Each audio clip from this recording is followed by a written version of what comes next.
Hello guys, ഇന്ന് നമ്മൾ കണവക്കറിയാണ് ഉണ്ടാക്കാൻ പോകുന്നത്. കണവയൊക്കെ നന്നായി കഴുകി വൃത്തിയാക്കി മുറിച്ചെടുക്കാം. ഈ ഒരു രീതിയിൽ കണവയൊക്കെ മുറിച്ച് സെറ്റാക്കി വെച്ചിട്ടുണ്ട്. ഇനി നമുക്ക് കറിയുടെ പരിപാടിയിലേക്ക് കിടക്കാം. ആദ്യം ഒരു ചൂടായ പാനിലേക്ക് കുറച്ച് എണ്ണ ഒഴിച്ച് അതൊന്ന് ചൂടാകുമ്പോൾ അതിലേക്ക് കുറച്ച് കടുക് ഇട്ട് കൊടുക്കാം.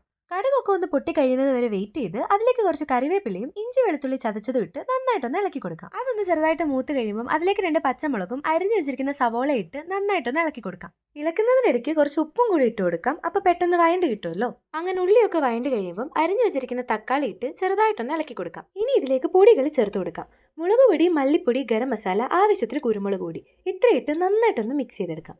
അങ്ങനെ മസാലയൊക്കെ റെഡിയായി കഴിയുമ്പോൾ നമ്മൾ വേവിച്ച് വെച്ചിരിക്കുന്ന കണവ ഇതിലേക്കിട്ട് മസാലയുടെ കൂടെ നന്നായിട്ടൊന്ന് പെരട്ടിയെടുക്കണം. ഇനി എന്തോരം ഗ്രേവി വേണോ അതിനനുസരിച്ച് വെള്ളം ഒഴിച്ചു കൊടുത്ത് ഒന്ന് മിക്സ് ചെയ്ത് കുറച്ച് സമയം അടച്ചു വെക്കാം. കുറച്ച് കഴിഞ്ഞ് തുറന്നു നോക്കിയപ്പോൾ കറിയൊക്കെ തിളച്ച് നല്ല സെറ്റായി വന്നിട്ടുണ്ട്.